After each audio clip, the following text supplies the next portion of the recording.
Hello, everybody, and welcome to my breakdown of UFN Ultimate Fight Night 112. I do believe is the number. The Chiesa versus Kevin Lee card. It's in Oklahoma City, Oklahoma, and let's just get into this. I'm a little bit under the weather, so hopefully it doesn't get in the way. We open the night off with Josh Stansbury versus Jeremy Kimball, a pair of relatively limited skill heavyweight or light heavyweights.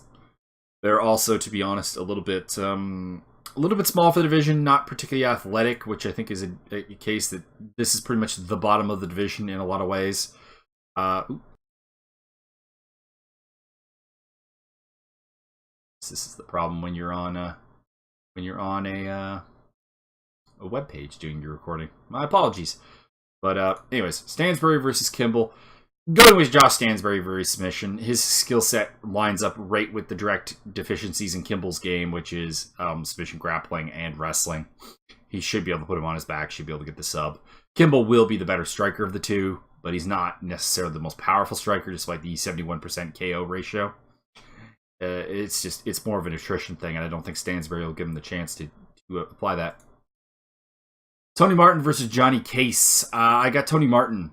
He's a more physically imposing fighter, very good grappler. Case does have a tendency to give up position on the ground. That's going to play into Tony Martin's wheelhouse. And I think, honestly, with his new training and conditioning regime, which is the same people, I believe, that do Joanny and Jacek's regime, I figure this will be a big moment for him, a big comeback, as it were.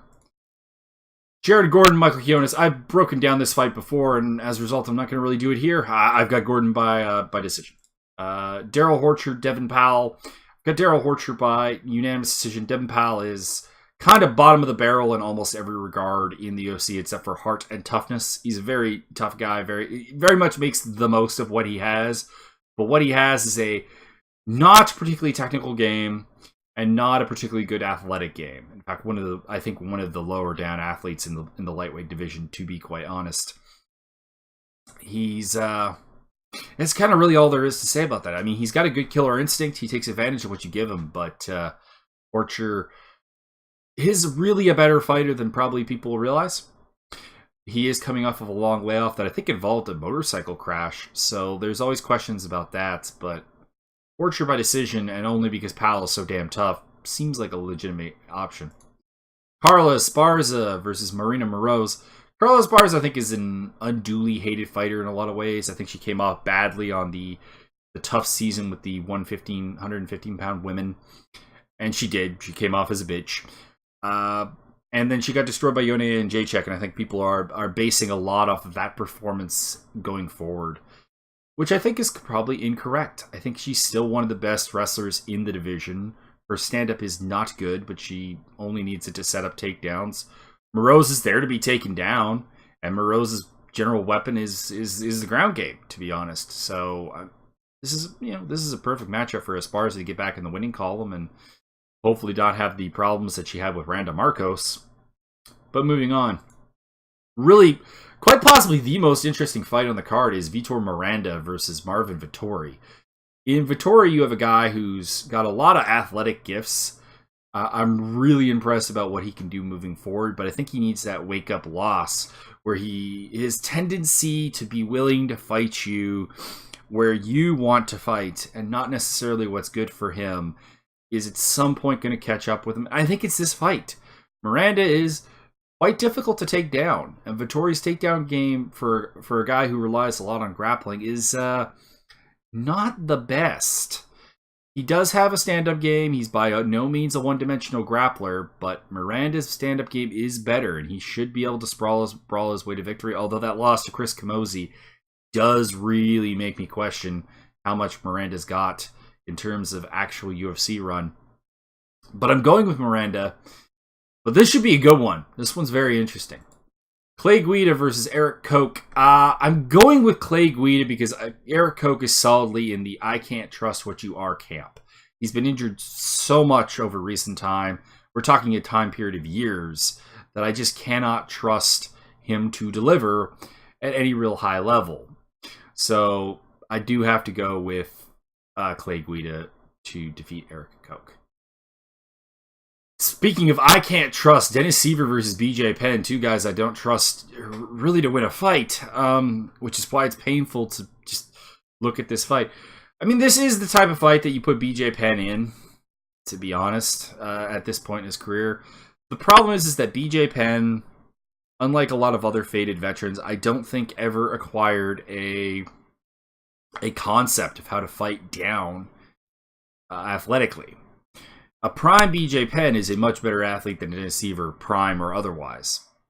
That being said, he's not prime, and I don't think he has any idea really how to fight without the athletic abilities he once had.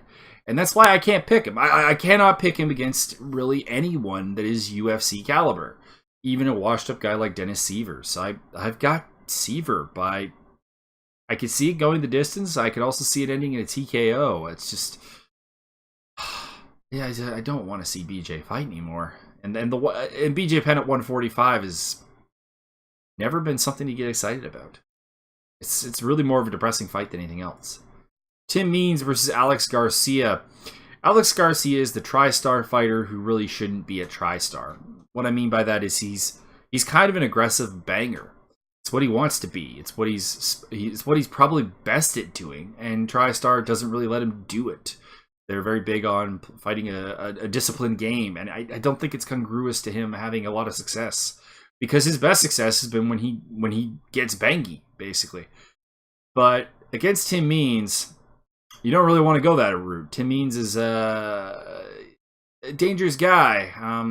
The loss to Alex Oliveira definitely hurts, and the fact that Alex Garcia does present some of the similar problems really is questionable. But I got Tim Means winning by TKO here. I think Garcia is there to be hit when he tries to kind of brawl with you, and his chin is not great. I think Tim Means takes advantage of that. Although, you know what? I keep waiting for Alex Garcia to like pull a butterfly, metamorphosize into this really good fighter that I think is there. All the athletic talent in the world is there. TriStar is a fantastic gym. There's always that chance that something's going to happen here, but it just hasn't happened yet. I'm not someone who's going to bet on it happening. So Tim Means be a TKO. Dominick Reyes debuts in the UFC against Joachim Christensen. Going with Dominick Reyes on this. Christensen is not good at fighting long.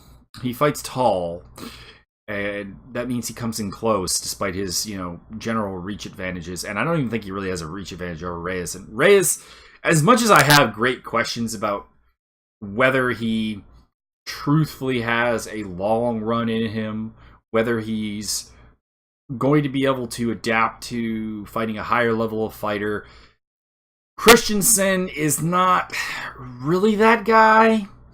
He's not really the guy who I think is going to go out there and say, you being a better athlete than me is not enough.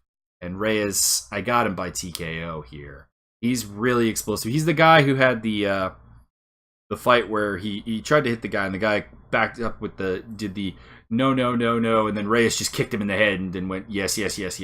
And I'm excited for what he potentially could do, but at some point in his career, there's going to be a big moment where the fact that he's not John Jones will catch up with him. Like he's a lesser version of John Jones in a lot of ways. Not their background's not similar, but what I mean is like when John Jones came up, he did a lot of unorthodox things, and it only worked because of how athletic he was.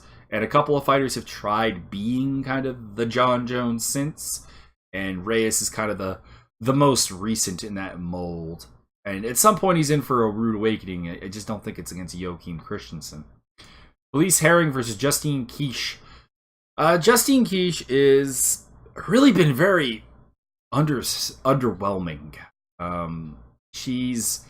She came with a lot of hype. She's kind of one of the upper seeds in the aforementioned season of the Ultimate Fighter, which both Felice Herring and Carla Esparza from earlier on the card were on. And her UFC run has been pretty poor. By the way, the fact that this is on the main card and Morose versus Esparza, a battle of two top 10 strawweights, is not on the main card is pretty retarded. But carrying on. Not ranting about UFC matchmaking right now. I've got Herring. I'm not a huge fan of Herring. Really not. I think she tries to use sex to sell, and I don't find her particularly attractive. And I'm also just kind of always annoyed when fighters, period, do that kind of thing. I'm here to see you fight, not see you model for a selfie or whatever. But you know what? It works. Like I accept that I am not in the main category of fans that they're really trying to appease with that. But I've been more impressed with her lately. She seems to have really developed elements of her game.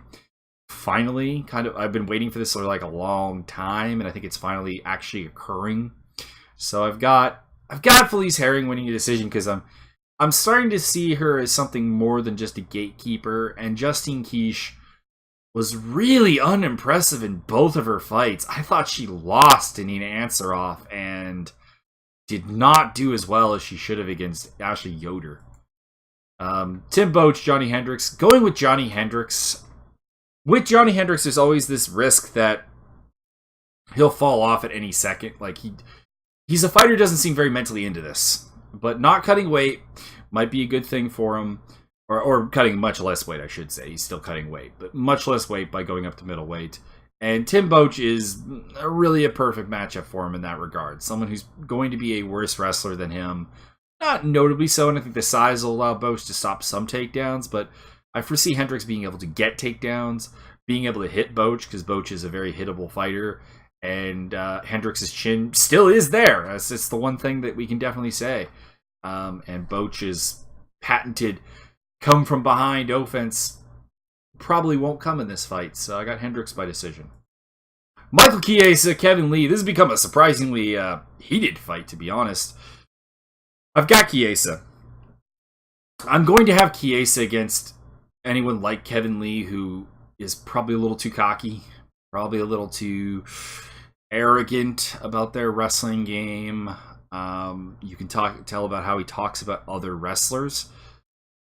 Kevin Lee is the definition of a learned striker who has no instincts for it. He can throw a nice looking punch. He can throw a nice looking combination. But a lot of the time he kind of stops and kind of admires his work as if, oh my god, I can do that. But there's no idea of what's next. There's no natural flow to the progression of his stand up. And he's gonna want to take this down. And a lot of people have wanted to take Michael Chiesa down and have ended up really regretting it because the dude is an incredible back take artist and joker. He really is. Like, there's no way that he should have had the success that he's had with what is a really limited skill set. Stand-up wise, he's awkward but oddly effective with some decent power. He's kind of the opposite of Kevin Lee in that regard, in that Kevin Lee has become a pretty striker, but doesn't really have an idea of what he wants to do in the long run striking.